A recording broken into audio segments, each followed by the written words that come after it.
What's going on, everybody? Thank you for joining us back for another Fantasy Football Busters podcast video. Will does not have his camera on. That is because we are doing another sit start video today. If you didn't join us for that one last week, we were doing a little competition, going back and forth to see who could get the most of them right. And the loser has to wear something stupid. So I'm pretty excited to see what he's got going on today. My name's Eric, if you didn't already know. We got Will. We'll see what he's got going on. How you doing today, man? Hey man, I'm doing great. Just your friendly neighborhood Spider-Man, just out here, fighting some crime. Holy shit, that's amazing. So what's going on Oh with you, my man? god. Couldn't be better now, man. Holy crap. Yeah, Damn. I hope I don't lose because I don't know if I can top that. That's awesome. yeah.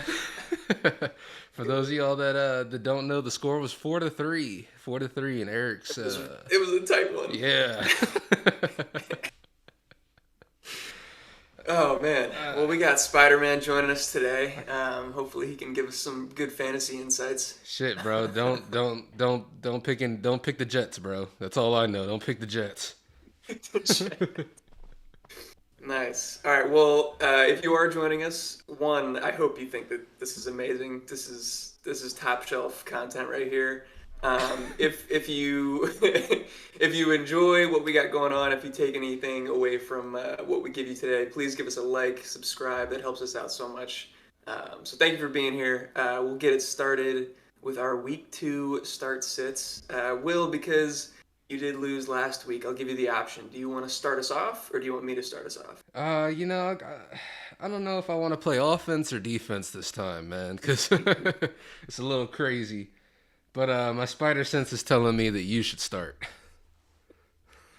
All right. We're gonna start with the running back start sits. The first one is Ezekiel Elliott or Michael Carter. Zeke is going up against Cincinnati. Michael Carter against Cleveland. This one's really close. A lot of these are going to be really close. But with Dak going down, they got Cooper Rush starting at quarterback. Their offensive line has been struggling out there in Dallas. Cincinnati's defense has actually made some pretty big strides. Um, they did well last week against the Steelers and shutting down Najee Harris. Michael Carter actually looked really good last week. He only got 10 carries, but he ran at 6 yards a carry, went for 60 yards, and he also got really involved in the passing game. Definitely tight for me, but I think I'm going to go Michael Carter. Yeah, I guess to piggyback off of that, I don't want to be that guy, but I do also agree. I think Michael Carter actually looked really good last week. I think we've seen what Zeke looks like in an offense without Dak Prescott at the helm, and it's not pretty, especially against a team that should bounce back week two, like the Cincinnati Bengals should. So I definitely do have Michael Carter also being the better running back in that situation. Start off with an agreement. I'll let you go for number two. All right, so for number two, we got Chase Edmonds against Baltimore, and we've got David Montgomery against Green Bay. This is another one of those ones that was kind of weird. David Montgomery last week, not very efficient in the run game, but was more involved in passing than we thought he would be, especially more involved than the other running backs in that offense. And the Bears won last week, but it was kind of a Yeah, shitty game. So like we didn't really get to see them play any real football against the real football team because they were playing fumble rooski the whole game essentially. playing against the weather. Yeah. Then you got Chase Edmonds against Baltimore, which Chase Edmonds was very involved in the passing game last game. I think he had 5, 6 targets, 4 catches for 40 yards. Also ran the ball a little bit. Against the Ravens, this should be a competitive game, so I feel like both teams should be throwing the ball a good amount. So in this instance, I'm gonna go efficiency over volume. I'm gonna take Chase Edmonds against Baltimore. Okay, all right. See, typically, I would definitely argue with you that Chase Edmonds is more efficient than David Montgomery, just on a career perspective. But Mm-hmm. even last week, Chase Edmonds I think went 12 for 25 on the ground. They were really similar in the fact that they couldn't get anything going on the ground and they looked decent through the air. Um, I unfortunately I think I'm gonna agree with you here too. I'm gonna take probably the better player on the better offense in what I assume to be a slightly higher paced, higher scoring game in Chase Edmonds. It's still really close because I think David Montgomery's probably going to get a lot of work on the ground, but Green Bay's defense is going to be decent, and I think they're going to have a bounce back week this week. Okay, I like that. I like that. Oh, this I next one. guess I will go. Yeah, these are all difficult, man. I knocked it out of the park with making these Yeah, yeah. really hard for each other. But move on to number three. We got Cordero Patterson playing against the Rams or James Robinson playing against the Colts. So you made a good point in yesterday's video. If you haven't seen that one, please go check it out. Mm-hmm. Um, we were talking about just the recap of last week's games and waiver wire pickups and stuff like that. Uh, Cordero Patterson may not have been in the plans for him to be quite as involved as he was, but then Damian Williams, one of their other running backs, got hurt early on. And so Cordero ended up with a huge workload, finished the week really strong. James Robinson, we also weren't really expecting to have a huge week one coming off the Achilles tear, and he looked great. He shared the snaps pretty much 50-50 with ETN, but got a lot more opportunities. Um, Both of these are going to be pretty good defenses. Uh, Man, this is tough. I think that I'm gonna go with James Robinson versus Indy. Reason being, I just think Indy started slow. They might still be getting into the swing of things offensively. I guess you can make the same argument for the Rams, but I expect them to bounce back against Atlanta's defense. Mm-hmm. Um, And so I just think game script is going to be decent enough for them to continue to hand the ball off to James Robinson. I think that that's probably their safest bet. And I think he's going to be involved a lot. I'm not confident about that, clearly. I'm waffling quite a bit, but I'm going to go James Robinson. Okay, so I guess this is going to be the first one that we split off on. I'm going with Cordero Patterson. I think that even though, the Rams should be a much, much better team than the Falcons, I guess this is the week we'll find out if the Rams are good or not. But at the same time, Cordero Patterson is a good enough player and has a good enough tool set where no matter what this offense is going to be doing, he should be involved. Now, a lot of this is going to depend on whether Damian Williams is able to come back healthy this week or not. I'm sort of in the camp that he's Yeah. not. But Okay. at the same time, I still think Cordero Patterson should be involved in this offense a good bit, especially after his showing last week and showing how reliable he still is. But I don't know. It's something about Arthur Smith. He just doesn't really. I don't think he really, really likes having Cordero Patterson at running back for some reason. Yeah, it seems weird. I'm trying to pull up what he did last week. Do you have those numbers in front of you by chance? I can't see shit out this thing, man. Not gonna lie to you. Yes. Um, I just don't think he was very involved in the passing game, which is surprising. As a former receiver, as like you said, a guy with the full tool set. He went 22 for 120 on the ground, which is fantastic. He went 3 for 16 through the air. I guess they were leading this game for the most part, so maybe they didn't need to use him as a receiver very often. Still But yeah, surprising though. definitely curious. Yeah, agreed. But definitely curious to see whether Damian Williams makes it back, to see whether Tyler Algier is going to be active this week. Um, I like both of these guys. I don't think you can really go wrong. But glad to see we disagree on one so far. So I'll toss it to you for number four. Hell yeah. So for number 4, we got Rashad Penny against San Francisco and Josh Jacobs against Arizona. This is actually a really, really tough one as well. You guys know I love Rashad Penny. The Seahawks are another team that really surprised everybody this weekend. I don't think they're going to come out and be as good as they were this past week. I don't even know if they were good this past week. I think the Broncos were just pretty bad. I think they just played a really bad game. But Josh Jacobs against Arizona. Arizona also played a really bad game last week. We don't know if that's really how the team is going to perform or if that's just, luck of the draw. Running backs were pretty successful against that Arizona run defense last week. Isaiah Pacheco, I know he played in garbage time, but he still ended up being pretty effective. Clyde, not. No, Clyde was pretty effective on the ground as well. I believe he had 6 yards per carry. Yeah. Um, Rashad I think Penny, he only got 7 carries, but he looked good on him. yeah, he had 7 carries for like 42 yards. Yeah. Good math, Will. We've got Rashad Penny for against the San Francisco 49ers. He wasn't super effective last week, but they did have him very involved in that offense. And I don't know, Rashad Penny's one of my guys. So I feel like my brain is telling me to go Josh Jacobs here, but my heart is saying Rashad Penny. And sometimes in fantasy, you got to trust your heart. I know that Rashad Penny is going to be involved in this offense. We haven't heard any news about Kenneth Walker yet, so as far as I'm concerned, the backfield is all Rashad Penny's to do with. I am a little bit concerned about San Francisco's defense. I think they will bounce back a little bit this week, but it all remains to be seen how much they bounce back. But I don't know. Division games always get weird as well. I think there's a lot of room for this one to get ugly or for this one to turn into one of those uh, sort of back and forth slugfest. Even since San Francisco themselves don't like airing it out a whole lot, they do like running the ball too. This could be just two teams running back and forth. Or it gets out of hand and So, I'm completely wrong. But I'm going Rashad Penny. going Rashad Penny, you said that your brain is telling you to go Josh Jacobs, your heart's telling you to go Penny. Tiebreaker is your Spidey sense, man. What's that telling Oh, you? Josh Jacobs. Nope. Yeah.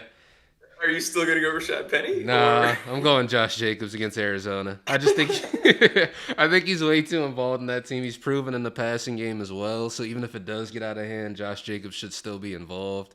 Even though they still have yeah? Brandon Bolden or whatever. But yeah, I'll go Josh Jacobs. What a turn of events! The Spidey sense It's prevails. the costume, man. I'm feeling it. Yeah, all right. I dig it. And I think that I agree with you here. I thought Rashad Penny actually looked pretty good last week against, what was supposed to be a pretty decent defense in Denver. I thought Josh Jacobs looked decent in limited opportunities as well against the Chargers last week.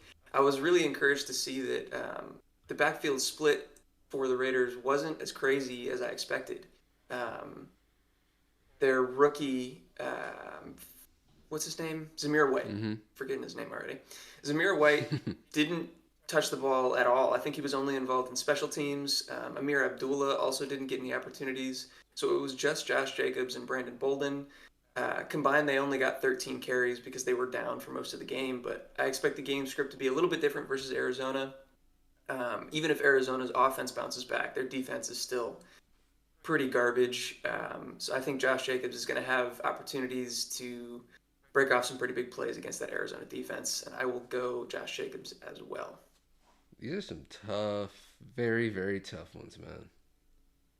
Yeah, I guess I gotta go for the last running back one, huh? Yeah. I don't know what the answer is here yet either. This Yeah. one is going to be Clyde Edwards-Helaire against the Chargers on Thursday night, tomorrow night, and then Kareem Hunt versus the Jets. So both of these running backs had great week ones. Clyde only got 7 carries, but he got pretty involved in the passing game, caught 2 touchdowns, one off of one of those little shovel passes that Andy Reid likes to do in the red zone. Kareem Hunt also caught himself a touchdown pass and ran one in as well. I feel like Clyde they pulled a lot of their starters because they were up so early on Arizona and by so much. I'm hoping that the Chargers game is a little bit more competitive and that they can keep up with them. Um, Also, I think that game script is going to be good for Kareem Hunt and Cleveland against the Jets. I feel like they'll probably win that game. Man, this one's hard. Mm-hmm. I bet against Kareem Hunt last week and it didn't go well for me, but I think I'm probably going to go Clyde here. The tiebreaker for me just being, you know, higher over under, probably more points scored in this game. Definitely higher paced. I think it's going to be a slow paced game in Cleveland versus the Jets. So I'm going to go Clyde here. Okay. Me personally, I can't get behind Clyde, man. I can't do it. You hate I Clyde. really You do. I hate him. can't do it. So, off of principle alone, I'm going Kareem Hunt. But if I do have to All right. throw any semblance of logic behind it, I do think that this is going to be one of those games where Cleveland does get up big against the New York Jets. But at the same time, I don't think that's going to take down any of Kareem Hunt's involvement. If anything, I think he'll just be more involved in the run game. Just get more use out of both running backs since they both are as effective as they are in this offense. And Clyde, the two touchdowns off of three catches is just a little bit too much for me. It's just a little bit too, I guess, efficient for me to believe that he can do it again or be that productive again. But I don't know. It's like you said, this game against LA should be more competitive. So I guess we'll see if Clyde is a football player this week. You know, we'll see if he can actually earn my trust. Because you do it once, Yeah. once is a fluke. You know, Mm-hmm. twice is a coincidence, three times is a pattern. So we'll see. You know, Yeah. Don't fuck with Spider Man. yeah. You know. You got. Plus, fuck, He's got to be. fuck, Trust has to be earned with Spidey. fuck the Jets. Yeah. All right. So that's our first five. We got five more to go. We got four more wide receiver ones and one tight end one. I'll let you lead us off in the wide receiver category. All right, bet. Let's check these wide receivers out. We got CeeDee Lamb or Christian Kirk against Indianapolis. I think this is one of the easier ones right here. I think this is more of a gimme. I'm going with Christian Kirk against Indianapolis. He was super duper involved last week against the Commanders. He's somebody I kind of wish I had started. I have him in like every league, and he's somebody I wish I started in every league. He was super involved. He had 6 catches for 117 yards. Didn't find the end zone, but I think that's going to change just based on his involvement. And Indianapolis should bounce back this week, so their offense should be a lot better and put the Jaguars in a lot more situations. They should have to throw the ball more. It just, I think Christian Kirk has a lot of landscape here, and he's obviously the clear number one receiver here. There's no doubt. 6 catches off of 12 targets. It's just you can't not start that. Versus the CeeDee Yeah. Lamb who doesn't have Dak Prescott throwing him the ball. He's got Cooper Rush, maybe Will Greer. Who knows who wins the QB battle this week? Yeah. No, I couldn't agree more. 12 targets for Christian Kirk. That was huge. We were really high on him during the draft process, so it's nice to see him pan out pretty well. Yeah, CD is just in a tough situation. Even with Dak on the field, he didn't look good. He got a lot of targets, but caught only, what, two of them? Uh, it, it's going to be rough with Cooper Rush. Some people are going to look at the one game sample size, I think from last year, 2 years ago, whatever it was, where Cooper Rush came in, and Amari Cooper and CeeDee Lamb both had good games. But I think one, you can't count on Cooper Rush to do that consistently. And two, I think that this team is just worse in general. I think since then, Dallas's offensive line has gotten worse. Their weapons group has gotten worse. The vibes there are just not strong. So yeah, Christian Kirk, pretty easy here for both of us. Yeah, it's easy smash on that one. Is it you let us off? So I guess I get to go Yeah, again here. you got this next one. This one's a little bit harder for me. Darnell Mooney versus Green Bay or Julio Jones versus New Orleans. So Mooney had a terrible week one, but I think we can kind of throw that straight in the garbage. That was the monsoon game. Nobody was passing the ball effectively. I'm not too worried about, counting on that game and projecting going forward based off of that usage. Um, Green Bay's defense supposedly is pretty good. They got dominated by Minnesota last week. If Mooney is getting shadowed by Jair Alexander, I would be a little bit nervous about that matchup. Uh, but they don't have very many other places to go with the football. It's just him and Cole Kmet and a bunch of scrubs out there. Julio Jones, I thought looked good last week. And also, Chris Godwin is not going to be playing in this game, so he's probably the number two option. Um, Going against New Orleans, again, a pretty good secondary. Um, this one's difficult again. I think I'm probably going to lean Julio Jones here, though. Um, I just think, better quarterback, better offense. Even if he's not going to be the number one, even if Mike Evans is the first look, I'm just going to trust Tom Brady over Justin Fields. I have to say, I actually agree with that. I'm actually going Julio on this one as well. I actually kind of imagine Julio in sort of that the best way I can imagine is he's sort of in like that Gronk kind of role for Tom Brady. He's like his veteran that he brought into the team that he trusts and he wants to get him involved and he's got the opportunity now. And even just off we saw what we saw last week, Julio Jones isn't the same player that he used to be, but he is still a serviceable and good decent wide receiver in this league. I'm not going to say he's a good wide receiver, but he is Oh still. man, I thought he looked good. Maybe not like prime Julio, That's what I'm saying. Like but he looked good. I think he's got a lot left in the tank. So it's just yeah, I think Yeah. I can trust Julio. He's healthy.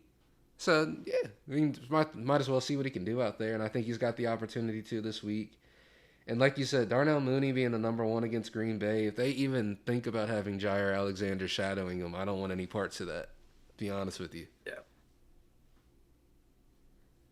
So yeah, I guess we're agreeing on Julio Jones there. We've agreed on four of these so far. So, right? Is that right? Can I count? Yes. Yeah, we took Michael Carter, Chase Edmonds, Jacobs. Wait, Yeah, Michael how Carter, many have Chase we? Edmonds, Josh Jacobs. We agreed on Christian Kirk as well and Julio Jones. So this is And number Julio, so five. now five. Yeah, okay. All right, cool, cool, cool. We've All got right. up next we have Allen Robinson against ATL, and we've got Rashad Bateman against Miami. And like I was sort of saying during our last video, if you guys didn't check it out, take the time to. But I think Allen Robinson is going to bounce back this week. So I'm going to go ahead and just lock in Allen Robinson now. I was telling everybody, just sort of be patient, wait to see what happens. They're going up against Atlanta. Allen Robinson was on the field last week for 97% of plays. So it's like something's got to happen. It can't be like this every single week. And the Bills, I think, were just really, really good. I think the Rams were not expecting them to be that good. And Matt Stafford was playing shell shock the entire game. I don't think Atlanta is going to be able to have that same effect against the Rams. And, I like Rashad Bateman. I don't think Rashad Bateman is a bad player. But I do think Allen Robinson has potential to actually show the reason why the Rams picked him up and why we've had all the hype around him this week. So I'm going Allen Robinson. We're agreeing too much, man. We gotta start changing things up. But I think I'm gonna go Allen Robinson here. Allen Robinson here too. I give some reasoning behind it. Yeah, I think he's gonna bounce back against the Bills. Their offensive line couldn't withstand anything. Matt Stafford was under a ton of pressure. He was having to get the ball out really quick. I thought Allen Robinson looked fine. Like you said, his usage was there 97% of snaps, 96% route participation. He just didn't see the ball. I expect that to change against Atlanta. I think that game script is going to be easier. Their pass rush isn't nearly as good as the Bills, so I think he's definitely going to be more involved. Rashad Bateman, his peripheral numbers weren't as good. I think he was only on the field for like 62% of snaps or something like that. Um, they were leading that game for the majority of it, so it's possible that that played a hand. But also, Miami last year seemed to have Lamar Jackson's number. I don't know that that's going to happen again, but I have a feeling that they're going to blitz at a pretty high rate, similar to what they did last year. And Lamar and the Ravens really struggled with that. We'll see if that's going to be a repeat, and maybe their offense is going to struggle. So I agree with you going Allen Robinson here. Hell yeah. That'll roll us into the last of our wide receiver pickums. We got Adam Thielen versus Philadelphia or Chase Claypool versus New England. This one's definitely tight. Adam Thielen wasn't super involved versus Green Bay. I think he only had 3 catches for under 40 yards or something like that. Mm-hmm. Chase Claypool was pretty involved as a rusher. I think he got, 16 rushes for, again, under 20 yards. Wasn't very efficient. Caught a few passes as well. I think that the Philly versus Minnesota game is going to be exciting. I think it's probably going to be fairly high scoring. And for that reason, I think I'm going to lean Thielen here. I just think that Steelers versus New England is going to be a slugfest. Going to be pretty ugly, lots of punts, not very high paced. So yeah, I think I'm going to go Adam Thielen. Jeez, man. It's okay because we can agree on this one as long as we don't agree on the next one, which I don't know if we are or not. But I also wanted to We'll go find Adam out. Thielen on this as well. I think this is going to be a high scoring game just based on the fact the Lions were able to put 35 points up on the Eagles. And I think it's safe to assume that the Vikings are better than the Lions. So, Yeah, but that's not to say that the Eagles' offense is bad. The Eagles' offense obviously was able to put points up on the board as well. I think we just got a situation with two defenses that are just going to get tested the entire game. And Adam Thielen's going to end up coming out on top of that just because of him being as good of a red zone target as he is. I think that Justin Jefferson definitely emerged, as we saw, and he is the clear number one. But I think stuff will start to, we'll start to regress towards the mean in terms of, Adam Thielen getting his targets and him getting his red zone opportunities. So I expect an uptick in that this week against Philadelphia because I just see the ball going around to everyone. I just see everybody yeah, scoring this week. So I got Adam Thielen over yeah. Chase Claypool. I think they're just going to have to throw more in general. So even if Adam Thielen's piece of the pie is still small, the pie is going to be bigger this week. Yeah. Um, Also, before we get into the last one, which I'll let you, take the reins on that. I don't think it's necessarily a bad thing that we're agreeing on a bunch of these. I think it makes it easier for our audience if you guys are watching and trying to make a decision between these people. At least we are coming to a consensus on most of these. So hopefully we can make your decisions a little bit easier. You can take our advice. Hopefully we help you win some matchups. Absolutely. Uh, it's definitely going to make our competition here more exciting because we're going to be relying on so far only three, maybe four if this one goes differently. So I'll let you kick off our tight end. This Starts it. this will actually be the tiebreaker right here. This is number three. Yeah, So yeah, out of these two, we got T.J. Hawkinson against the Commanders, and we've got Gerald Everett against Kansas City. And just following sort of the same line of logic that we used earlier for Clyde, I like Gerald Everett more than Clyde. Obviously, I think this should be a higher scoring game. But for some reason, I can't really trust it. So I'm gonna go T.J. Hawkinson against the Commanders. I just feel like he is, tested and tried and true in this offense. He's just consistent. He's the safe floor play. And I don't think Gerald Everett has that same floor. I think that he ended up getting involved last week and no one was really expecting him to get involved. And I don't think that's going to continue forward. I just think that I think it was a lucky week, honestly. He had some touchdown luck. So I think TJ Hawkinson should be taking, somewhat of a moderate step forward. I don't think it's going to be a huge step. He's not going to go nuclear or anything like that. But I think it should be a decent week out of TJ Hawkinson. And that's all you really need out of a tight end to do well in this category. So I'm going to go TJ Hawkinson against the Commanders. all right. TJ Hawkinson, tried, true, and boring. Oh, The guy never scores. He's not going to score again this week. It's going to be Gerald Everett, man. I'm glad we disagree. This one's kind of easy for me, and maybe I'll be eating my words. I think if you drafted TJ easy. Hawkinson, oh, who is that? Easy. I thought I was talking to Spider Man. Who the fuck is Peter Parker? Will's back, everybody. What's Hell happening? yeah. I couldn't, man. I needed some air. That's fair. That's fair. We gotta let him breathe. Um, yeah, I don't know, man. I think the ceiling is pretty low with T.J. Hawkinson. If you drafted him, you probably drafted him in the mid rounds. It'd be hard not to start him. I don't blame you, but I didn't draft him because I just didn't really believe in him. I'm actually going to be starting Gerald Everett this week in my main league and our main league because I punted the tight end position, so I just picked him up off of waivers. I think Kansas City versus the Chargers is going to be really high scoring, super high paced. Even if his, target share isn't quite as high as it was last week, I think the scoring opportunities are going to be aplenty. So I will take Gerald Everett. Okay. All right, bet. So, yeah, like you guys see, we were able to come to a consensus on a good majority of these. We do have three that are still up in the air. I guess you guys kind of see what the challenges that we kind of go through every week now. So, Yeah, I hope you enjoyed that. That was a good surprise for me too. thank you, man. That was a good time. That was crazy. But like we've always said before, these are just sort of our thinkings behind it. This is how we would set our teams. So, any type of advice you would think, we're not telling you anything we wouldn't do ourselves. Yeah, But at the same time, you got to make your decision for your own teams. This is just our way of showing you how we think about it, how we approach it, how we just how we play fantasy football. So if you have any questions or you even have any sit starts yourself, don't feel afraid to drop those down in the comments. We will answer. We'll go through and check them out and answer. Yeah, And please do. yeah, it's just God damn, it's so good to have football back, man. I can't wait till we're in like week 5 when I don't have to say that anymore because we're just used to it again. But like, it just feels good to Yeah, finally have this stuff and like to see these matchups. yeah, yeah. It's great to have it back. We were we went so long without football. It feels really good to have it back.